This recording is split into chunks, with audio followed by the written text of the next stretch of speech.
Simon today. It's raining outside and Simon is in the chaplaincy room inside Carmarthen Livestock Market. And I'm here today with the word for the week to ask you, well, a bit of a question really.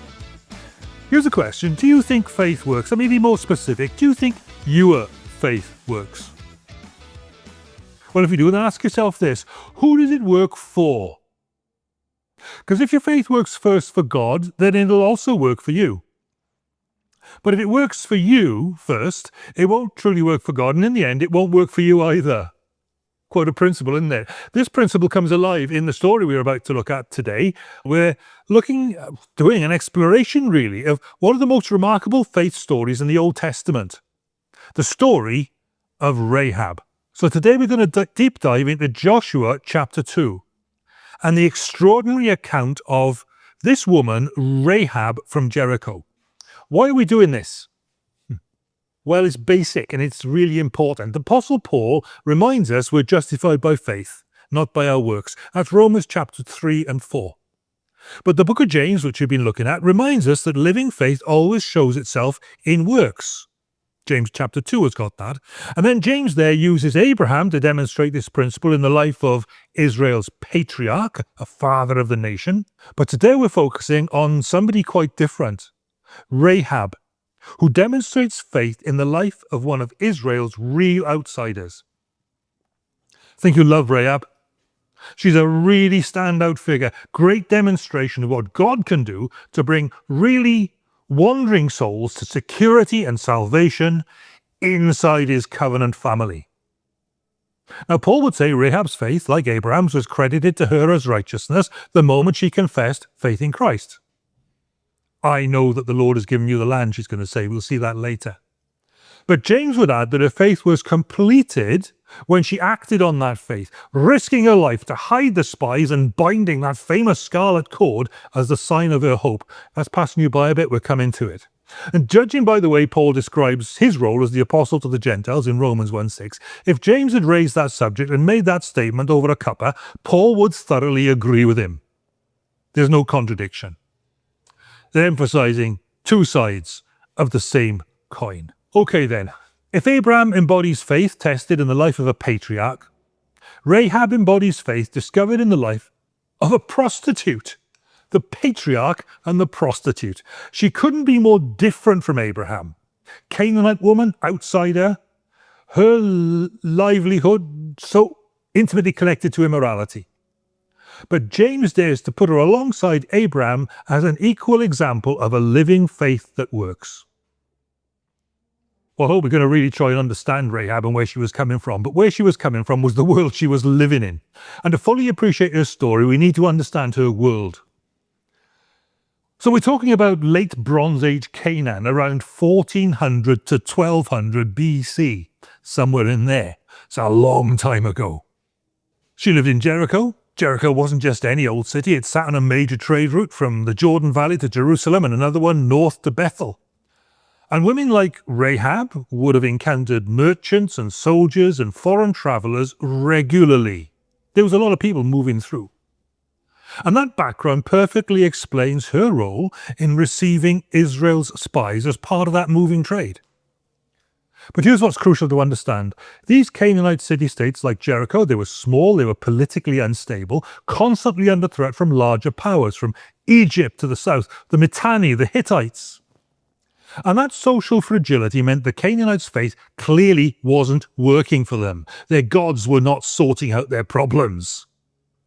And the disillusionment born of these circumstances may well explain Rahab's readiness to consider abandoning Jericho's gods and rulers for Israel's God.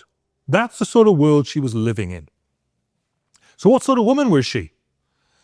Well, the Hebrew text is pretty blunt. It calls her Isha Zonah, literally a woman, a prostitute. And some scholars have suggested she might have been an innkeeper instead, because that sounds more respectable, since inns were rare in Canaan and prostitution was often linked to taverns or guest houses. I'm a bit sceptical. But let's be honest, the text explicitly identifies her as a prostitute. Prostitution in the ancient Near East often placed women at the social margins. But at least there they could be economically independent, I guess, running lodging houses and mixing it with trading in goods and the sort of trade that she gained as a prostitute. Rahab's house was in the city wall. Now we've got archaeology. It confirms that city walls sometimes contained multi-purpose structures for storage, garrison quarters, or lodging for travellers. And here's Rahab in just such a place. But here's an important question that scholars have debated. Was Rahab actually a cult prostitute in the religion of the day, or a commercial one? Well, we used to think that she was much more tied up with their pagan religion as a cult prostitute, but these days we've learned more, and it looks much more likely this was just commercial prostitution. She was a working girl. The text of Joshua 2 simply calls her a prostitute. No mention of temple, shrine, or cultic activity. And modern scholarship has become increasingly skeptical that organised sacred prostitution, with the pagan gods and so on, whether that existed in Canaan at all. More likely, Rahab was, shall we say, a secular prostitute, perhaps running a combined boarding house and brothel, sort of a B&B with benefits. That probably sums it up. And that was common in the ancient Near East. Tavern keepers were often women, and taverns were often associated with prostitution. But here's a fascinating detail that tells us even more about her life. She had stalks of flax on her roof. She hid the spies in them. Why were there stalks of flax on her roof? See, Joshua 2:6 says that she'd hidden these spies with the stalks of flax she'd laid in order on the roof. Well, you go back to the archaeologists and you see what's going on. Flax was a key crop in Canaan, used to make linen, textiles, and rope, and wicks for lamps, and so on. And after harvesting, the stalks were dried on flat rooftops before being processed. That's a detail, but it shows us that Rahab's house doubled as an ordinary household and a commercial establishment in several different ways. Even while running an inn and a brothel, she was part of the textile economy, one of the most important industries in the ancient Near East. She was making ends meet. She was not giving in. She was doing what she could with her difficult life through a mixture of risky trade, marginalized sex work, and household industry. Why am I going through all these seemingly unsavory details? It's because this is what makes her coming to faith in the God of the Bible all the more striking. She wasn't some exotic temple priestess or servant of spiritual darkness, but an ordinary woman of Jericho, making ends meet any way she could. Who knows the difficulty or the pain in her life? Pragmatic, vulnerable woman, earning a living at the edges of society. And she was the one of all of them who recognized God's hand and acted boldly in newfound faith. You see, even as the Israelites stood on the verge of the conquest of Canaan, God's purposes were being worked out not in palaces, not in temples, but on the rooftop of a working woman's house. Okay, let's dive into the biblical narrative itself and examine what it tells us about the structure of faith. Joshua chapter 2 has possibly 3 natural movements that mirror the structure of Abraham's narrative in Genesis 22 we were looking at last time. Divine initiative, human response, and the confirmation of recognition being brought into the covenant of God. So verses 1 through 7, Rahab's risk. Joshua sends 2 spies, 2 men, secretly from Shittim as spies going out to view the land. He says, "Go view the land, especially Jericho." And they enter the house of this prostitute named Rahab and lodge there. It was a lodging house, amongst other things, as we've seen. And the Hebrew is stark in its description. The narrator immediately confronts us with Rahab's status. Isha Zonah, a woman, a prostitute. And her introduction shocks, because this is not the heroine we expect in God's story. When the king of Jericho hears about the spies, Rahab hides them. The Hebrew verb, what it's peno, is curious. It's singular. 2 spies are present, but it's seen as a single decisive act, a single decisive deed. She's not just hiding individuals, she's hiding the mission itself. And her deception, it raises ethical debates, but the text's focus isn't on her method, but her allegiance. She's going to step out and risk treason for God's people because there's a reason we're coming to it. It comes up, secondly, in Rahab's confession and request in verses 8 to 14. See, verses 8 to 14 give us Rahab's confession of faith, really, and her covenant request to be included in the people of God. This is a theological turning point where Rahab moves from fear of what Israel's God was doing to faith. Listen to her words. I know, she says, the Lord has given you the land. The fear of you has fallen upon us, for we've heard how the Lord dried up the water of the Red Sea, and when we heard it, our hearts melted. For the Lord your God, he is God, in heaven above and on earth beneath. Wow. Okay, let's break down the Hebrew text. This faith is personal conviction. Yadati, I know, is first person perfect tense. It isn't speculation, this is conviction. But look, that faith is rooted in knowledge of God's deeds. It's based on the facts. The Lord has given you the land, she says, again using the perfect tense. The outcome is certain before it happens. She believes the conquest is already God's accomplished act. She says, all the inhabitants of the land have melted away. What a vivid metaphor. This knowledge that God, the real God, is at work. It's kind of melted her people rather. Morale is dissolved like wax. And that faith, that understanding, that knowledge of what's going on sparks a transfer of allegiance in her. And that's where faith starts, that transfer of allegiance. She's transferred her allegiance, she says, for the Lord your God, he is God. Now that's an interesting choice of words because that echoes Deuteronomy 4:39.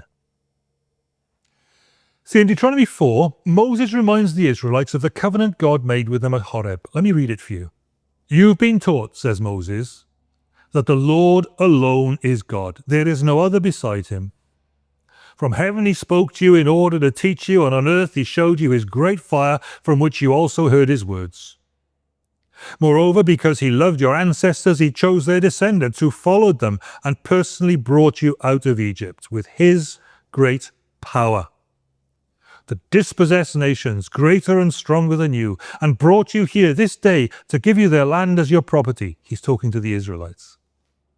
Today realize and carefully consider that the Lord is God in heaven above and on earth below. There it is, see it?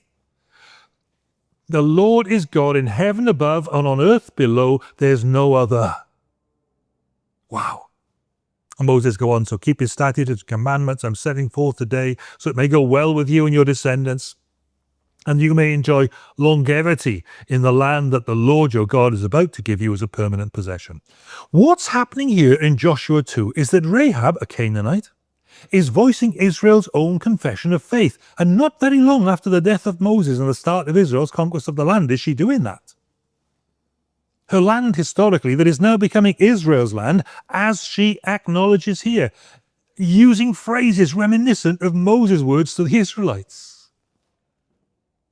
Now, we don't know how those words ever got through Rahab's head in the first place. We tend to think of Canaanites and Israelites in separate boxes, but somehow somebody has told her the facts.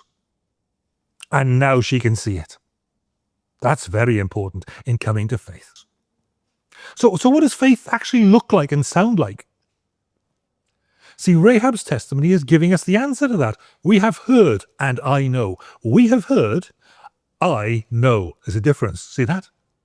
She's the only one amongst those people whose hearts were melting because of what they'd seen that is doing this and making this step, this shift of allegiance. We have heard, but I know. She's committing herself to the truth she's come to understand. And see, faith springs from hearing, but is far more than hearing. It is that personal commitment to the truth which they've already heard. Think about this. Rahab had not seen Sinai. She'd not been there for the giving of the law, the Torah. No prophets, as she heard. She'd only got reports of God's acts, the Red Sea, victories over kings and so on. She lists them out. But faith was born, we have heard, and I know. And that demonstrates a crucial principle. Faith begins when people hear what God has done, just as Romans 10:17 tells us. But it goes beyond, as Rahab goes beyond that, to personal commitment to that truth. And that's what the voice of faith sounds like. Having a testimony matters. What's yours? Faith doesn't stop, though, at hearing or committing. Faith confesses God's sovereignty. Rahab's climactic confession is verse 11. The Lord your God, he is God in heaven above and on earth beneath. Echoing those words from Deuteronomy and Moses. But then she abandons Jericho's gods and she aligns with Israel's God. Risks it all on him. Here's a major point to notice. Faith has always and still today involves renouncing rival gods, the idols of our culture, the securities of our old lives, in order to confess Jesus as Lord. And to confess Jesus as Lord today is as radical as Rahab's profession of faith in Jericho, because faith always takes the risk. And boy, does Rahab's faith take an initial and immediate risk. She risks treason. She hides the spies.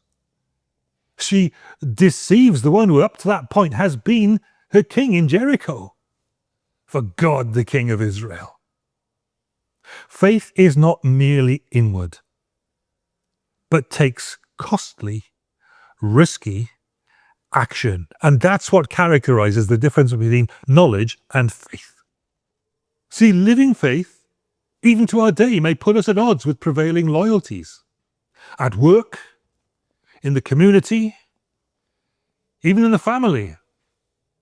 But true trust goes on to show itself in those courageous choices. And Rahab is making those courageous choices in spades. Notice too that Rahab's faith actually pleads for mercy. Rahab's request isn't based on some supposed entitlement, but an appeal.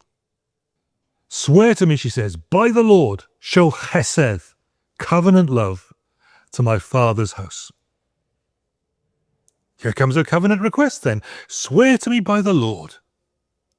She's not appealing to general kindness, but invoking God himself as witness of this. This is all covenantal language in the original text there. She asks for that chesed, that steadfast love, that covenant loyalty. And she asks for it for herself and for her family. Is the very word that characterizes God's covenant with Israel. See, the outsider is asking to be brought in. The outsider is claiming covenant mercy, and she casts herself and her family entirely on God's covenant mercy. We need to be crystal clear on this point in our current cultural moment, where everyone feels so entitled. See, salvation is always received as mercy, never as merit. And we too plead God's covenant kindness through Christ. And we say, Lord, please include me in the company of your redeemed people, those who show allegiance to you by faith. But faith is also marked by a sign of hope, Rahab's red rope, verses 15 to 21.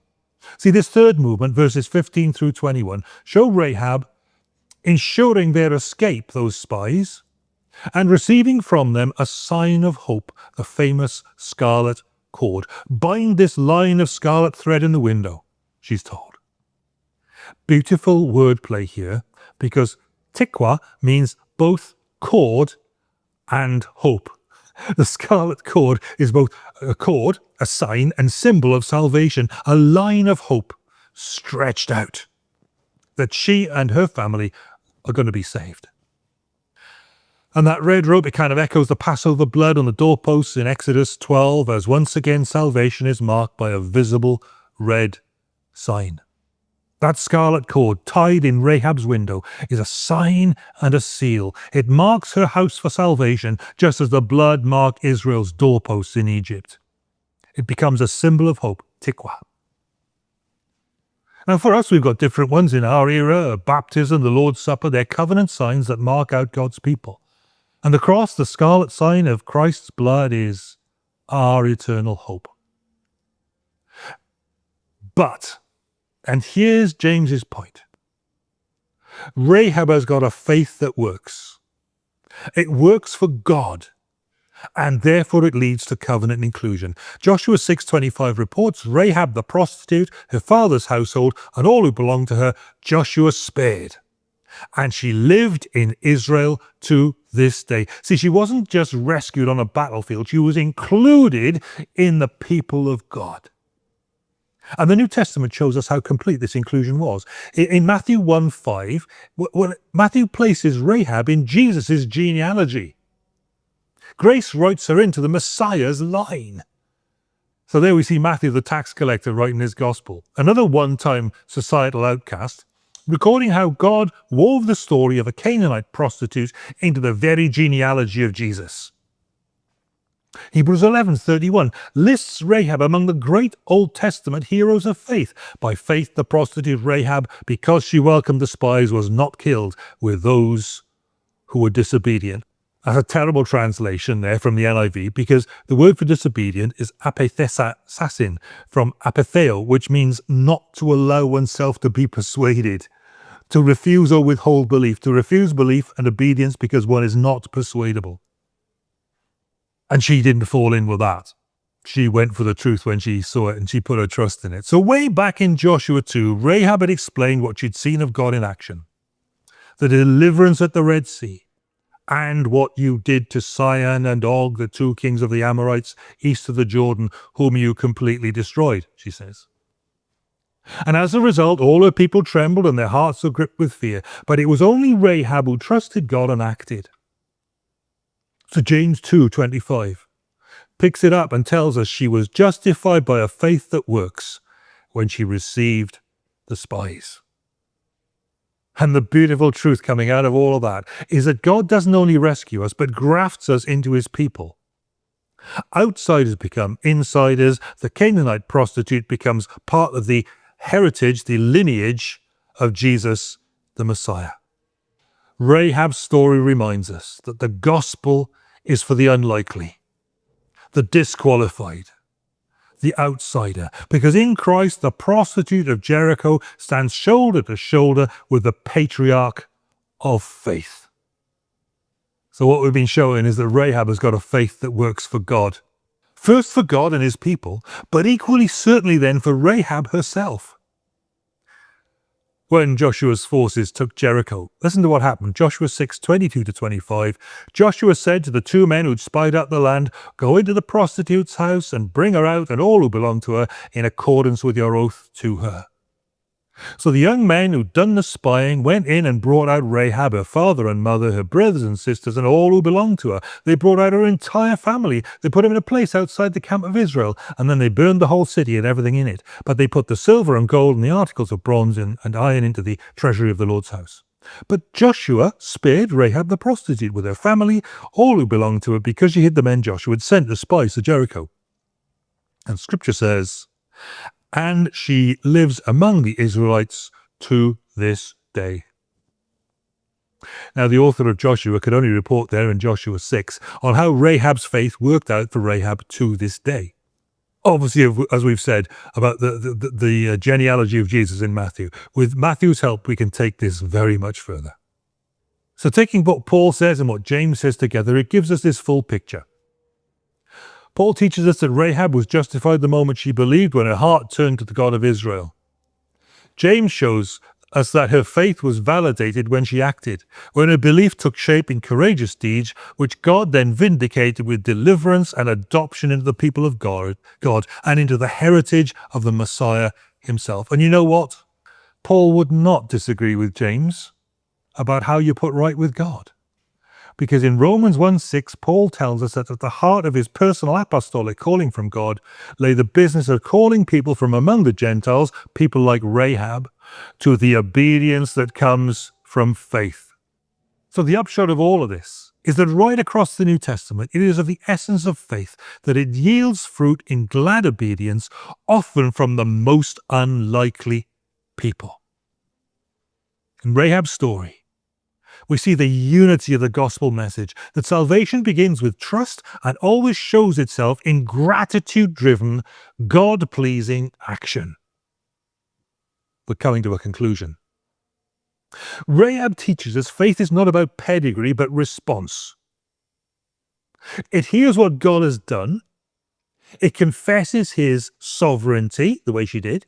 It acts at risk, the way she did. It pleads for mercy, the way she did. It clings to hope, yep, she did that, and finds inclusion in the people of God. So James puts Rahab alongside Abraham, because faith, whether it's found in a patriarch or a prostitute, is the same. Trust that goes on to show itself in demonstrating that trust in the way it acts in the world to please God. The invitation comes to us today. Will we, like Rahab, take the risk of faith by putting faith to work? Casting ourselves on the mercy of God, aligning ourselves with him and his people, whatever the risks that come with it. Do you remember our opening question? Does your faith work? See, what we learn from Rahab is if it works first for God, it'll work for you too. But if it only works for you, it doesn't truly work at all. Rahab's scarlet cord of hope reminds us that God's salvation reaches the most unlikely people in the most unexpected places. And her story is written into the very genealogy of Jesus, because God delights to save outsiders and make them insiders, to take the disqualified and qualify them by his grace. That's the gospel. Isn't it glorious? That's the good news. Isn't it fantastic? And that's how faith works, not just for us, making us feel better, but first and foremost for the glory of God. And when we get that balance right, then it begins to work for us too. Well, thanks for joining me here in the chaplaincy room this wet day in this deep dive into one of Scripture's most remarkable faith stories. Until next time, may that tale of Rahab inspire you. May it inspire our faith to be like Rahab's, bold, active, working first for God's glory, working that our faith might work for him, and then seeing that it works for us too. God bless you. Have a really good week.